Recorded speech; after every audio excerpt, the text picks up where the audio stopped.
اب ہمیں تھوڑا سا اور ڈیٹیلز بتا رہے ہیں۔ اردو زبان میں متعلق پہلا نظریہ کس زبان میں تھا یا کس جگہ سے تھا؟ وہ دکن میں ہوا تھا، یعنی دکن میں اردو کے حوالے سے ہے۔ پہلا نظریہ دکن میں اردو کے حوالے سے ہے۔ گائز میں نے 23 سے 45 لیکچرز تک MCQs بنائے، اٹس سو امپورٹنٹ، وہ کافی زیادہ امپورٹنٹ ہے، اور میں نے پھر پیپرز بھی چیک کیے، اس میں سے بہت زیادہ آیا پیپر میں۔ کائنڈلی میرے وہ چینلز ویڈیوز بھی دیکھ لیجیے گا آپ، بہت ایزی ہیں، اپروکسیمیٹلی 15 منٹس تک ہیں بس۔ اس لیے پہلے یہ جاننا ضروری ہے کہ پنجاب، سندھ اور دکن سے آنے والی لہریں دہلی میں آ کر جمع ہوئی تو ایک نئی زبان کا وجود میں آئی۔ اب یاد رکھیے گا کون کون سی زبانیں یا کون کون سے لہریں آئی تھیں دہلی میں۔ پنجاب سے تھی، سندھ سے تھی اور دکن سے تھی۔ دکن میں اردو کا نظریہ نصیر الدین ہاشمی نے پیش کیا۔ یاد رکھیے گا کس نے پیش کیا؟ نصیر الدین ہاشمی نے۔ ان کا کہنا ہے کہ دکن کے ساتھ عربوں کے تعلقات فتح سندھ سے قبل برصغیر والوں سے جڑ چکے تھے۔ عرب تجارت کی غرض سے جنوبی ہند میں مالابار کے ساحلوں پر آتے تھے۔ اچھا، عرب تجارت کرنے کی غرض سے کہاں آتے تھے؟ جنوبی ہند میں۔ جگہ کا نام یاد رکھیے گا مالابار، یہ مالابار کے ساحلوں پہ آتے تو یہاں پر تجارت کی غرض سے قیام بھی کرتے تھے، تو اس دوران وہ آپس میں بات چیت کرتے تھے جس سے ایک نئی زبان بنی۔ اب آگے جا کے جو بتاتے ہیں اردو دکن سے ہے اور عربوں کے میل ملاپ سے ایک نئی زبان وجود میں آئی تو اردو پر فارسی یا پنجابی سے زیادہ عربک اثرات ہونے چاہیے تھے۔ اوپر بتایا گیا نا کہ عربوں کی وجہ سے، اب یہاں پہ وہ بتا رہے ہیں کہ وہ عربوں کی وجہ سے شاید نہیں تھا، کیونکہ اردو پر عربی کے اثرات اتنے زیادہ نہیں ہیں۔ وہ بتا رہے ہیں کہ اگر عربی جو تھی نا، اردو دکن سے تھی نا، عربوں کا میل ملاپ ہوا تو ایک زبان وجود میں آئی تو اردو پر فارسی یا پنجابی۔ اب اردو پر کس کے زیادہ تاثرات ہیں؟ فارسی یا پنجابی کے ہیں، عربی کے تو ہیں نہیں۔ لیکن ہم یہ دیکھتے ہیں کہ اردو پر فارسی اور پنجابی کا اثرات زیادہ ہے۔ اس بنیاد پر آنے والے ناقدین نے اس نظریے کو رد کر دیا۔ اس کے بعد دوسرا نظریہ، یہ ہمارے پاس پہلا نظریہ تھا کہ اردو ہمارے پاس عرب سے آئی تھی، اب اسے رد کر دیا گیا۔ اب دوسرا نظریہ آیا جی، جو تاریخی اعتبار سے تو تیسرا ہے، لیکن اس کا تذکرہ ہم اس لیے پہلے کریں کہ جنوب میں دکن واقع ہے۔ جنوب میں کیا واقع ہے؟ دکن، اور جنوب مشرق میں سندھ واقع ہے۔ یہ بات کی جا رہی ہے دہلی کو مرکز مان کر۔ اگر ہم درمیان میں دہلی کو رکھتے ہیں تو اس کے ایک سائڈ پہ جنوب میں دکن ہے اور جنوب مشرق میں سندھ ہے، لہذا جغرافیائی اعتبار سے اس نظریے کا پہلا ذکر کیا جاتا ہے۔ سندھ میں اردو کا نظریہ کس نے پیش کیا؟ سید سلمان ندوی نے اپنی کتاب، ان کی کتاب کا نام یاد رکھیے گا، نقوش سلیمانی میں پیش کیا۔ یاد رکھیے بکس کے نام پوچھے جاتے ہیں، ان کے رائٹرز کے نام بھی پوچھے جاتے ہیں۔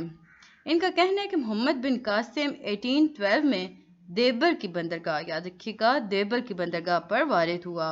بعد ازاں اس نے برصغیر پر قبضہ کیا، پھر ملتان تک فتوحات کیں۔ اب اس نے برصغیر پر جب قبضہ کر لی، اس کے بعد ملتان پر فتوحات شروع کر دیں۔ محمد بن قاسم تو 2 سال بعد چلا گیا۔ اب 2 سال تک اس نے کافی زیادہ چیزیں فتح کر لی تھیں۔ اس نے برصغیر پر قبضہ کر لیا تھا، ملتان تک کو فتح کر لیا تھا۔ اب وہ 2 سال بعد واپس چلا گیا، لیکن اس کے ساتھ طائف میں بہت سے علماء کرام، تاجر، صوفیہ کرام، خاندان اور دیگر لوگوں نے یہیں بدوباش اختیار کی، جس کی بدولت ایک نئی زبان کا سانچہ تیار ہوا۔ سید سلمان ندوی کے بقول مسلمان سب سے پہلے سندھ میں پہنچے ہیں، اس لیے قرین قیاس یہ ہے کہ جس کو ہم اردو کہتے ہیں، اس کے حولہ اسی وادی سندھ میں تیار ہوا ہوگا۔ زبان اور بولیوں میں فرق ہے، مثلا سرائکی، پوٹھوہاری پنجابی زبان کی بولیاں ہیں۔ اب دیکھیں ہمیں یہاں بتایا جا رہا ہے زبان اور بولیوں میں فرق ہے۔ مثلا سرائکی جو ہوتی ہے وہ پوٹھوہاری، زبان اور بولیاں جو ہوتی ہیں، اب یہ بولیاں ہیں ہمارے پاس، پوٹھوہاری، سرائکی اور پنجابی۔ اب ہم بات کرتے ہیں پنجاب میں اردو کی۔ اب ہم پنجاب میں آ جاتے ہیں۔ پنجاب میں اردو کا نظریہ کس نے پیش کیا؟ حافظ محمد شیرانی نے پیش کیا، یاد رکھیے گا، حافظ محمد شیرانی نے پیش کیا تھا۔ انہوں نے یہ دعویٰ کیا کہ اردو نہ دکن سے ہے نہ ہی سندھ سے ہے۔ اب اوپر ہمیں دکن والا نظریہ بھی انہوں نے رد کر دیا تھا، اب سندھ والا بھی کر دیا گیا، بلکہ اس کا تعلق پنجاب سے ہے۔ اس کی دلیل میں وہ لسانیاتی شواہد بھی پیش کرتے ہیں اور تاریخی شواہد بھی۔ تاریخی اعتبار سے دلیل دیتے ہوئے حافظ محمد شیرانی کہتے ہیں، اردو کی داغ بیل اسی دن پڑھنا شروع ہو گئی جس دن مسلمانوں نے ہندوستان میں آ کر توطن اختیار کیا، یعنی رہنا شروع کیا۔ اس طرح سید سلمان ندوی کے نظریے کے متعلق بات کرتے ہوئے حافظ محمد شیرانی کہتے ہیں، سندھ میں مسلمان اور ہندوؤں کے اختلاط سے اگر کوئی نئی زبان بنی تو غزنوی دور میں، جو کہ 170 سال پر محیط ہے۔ یاد رکھیے گا غزنوی دور کتنے سال پر محیط ہے؟ 170 سال پر۔ ایسی مخلوط یا بین الاقوامی زبان ظہور پذیر ہو سکتی ہے۔ اوپر ہم نے محمد بن قاسم کا دیکھا تھا 812 وہ آئے تھے برصغیر میں یعنی سندھ میں آئے تھے۔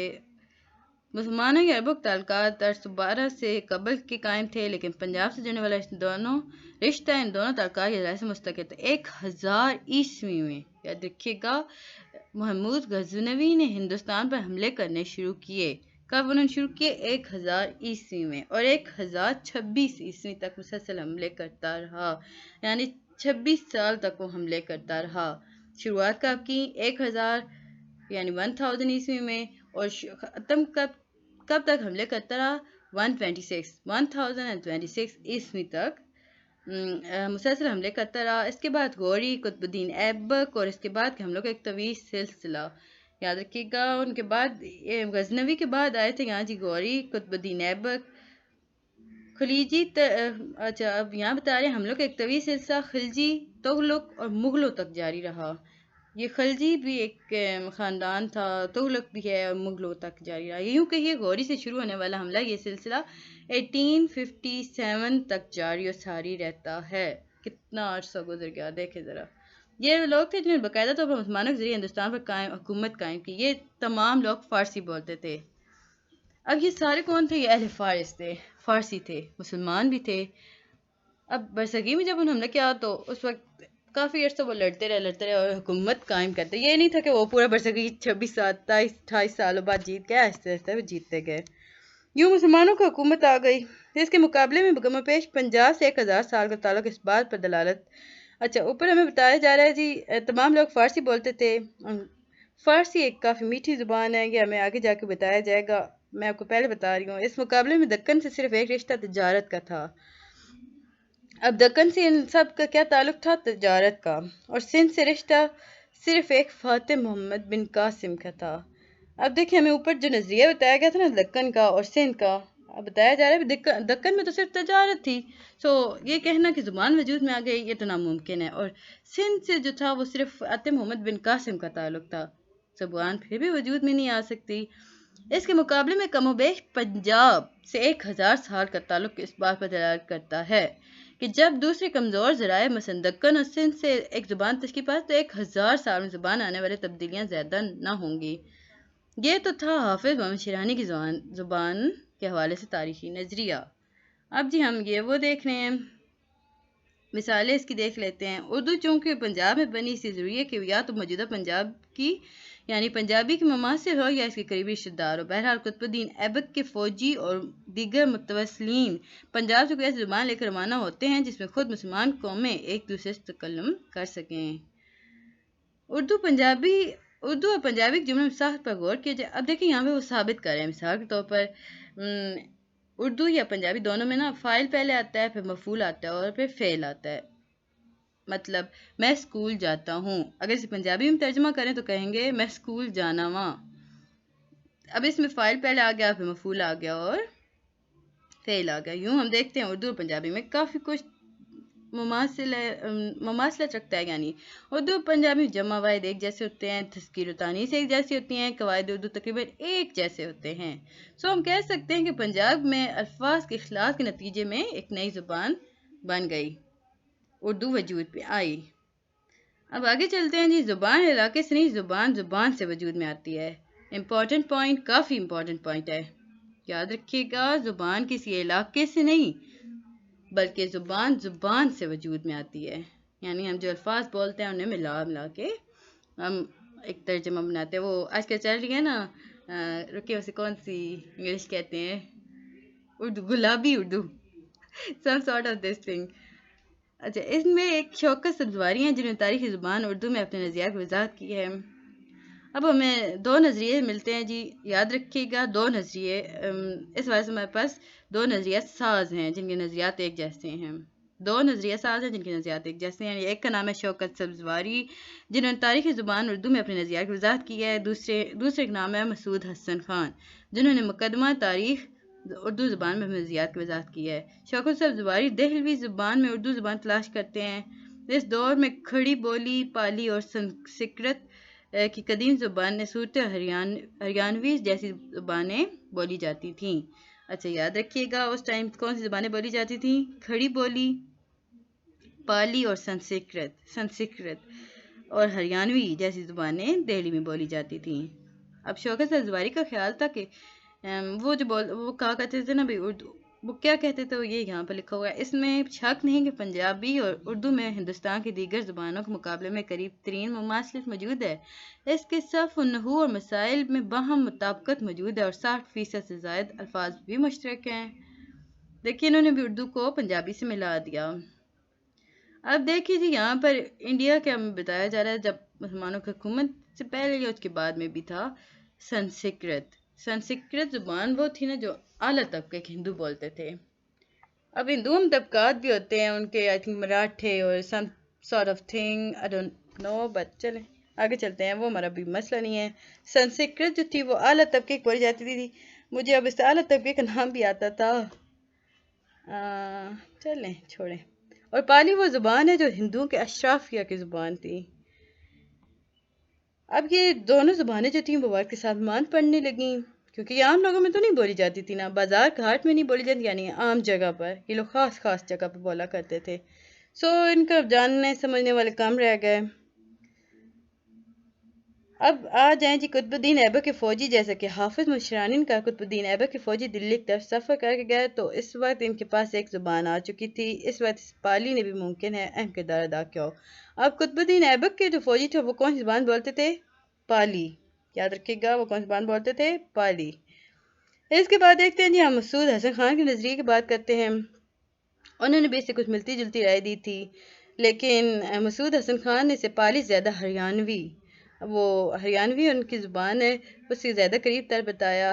ہریانوی زبان پنجابی زبان کے زیادہ قریب ہے، اردو پنجاب سے ہے۔ اب جی مسعود حسن خان نے ایک دو نظریے دیے تھے، بکس لکھی تھی، ان کا نام ہے اردو پنجاب میں، یا یوں کہہ لیں اردو پنجاب سے ایک نظریے کے زیادہ قریب لے آتا ہے۔ اب جی ہمیں آگے جا کے پھر بتاتے ہیں اس پر سندھ کے اثرات کم ہیں اور عربی کے اثرات اس سے بھی کم ہیں، کیونکہ عربی کا اردو سے اس طرح سے تعلق نہیں جس طرح فارسی کا ہے۔ ثابت کرے کہ وہ پنجاب سے کس طرح ہے۔ دراصل دکن، سندھ اور پنجاب تینوں اردو زبان کی تخلیق میں معاون رہے۔ اردو کون سی زبان ہے؟ اردو ایک مخلوط زبان ہے، یاد رکھیے گا اردو کون سی زبان ہے؟ اردو ایک مخلوط زبان ہے۔ ہوپ سو آپ کو سمجھ آ رہا ہوگا، آگے اتنا امپورٹنٹ ایم سی کیو ریلیٹڈ کچھ بھی نہیں تھا۔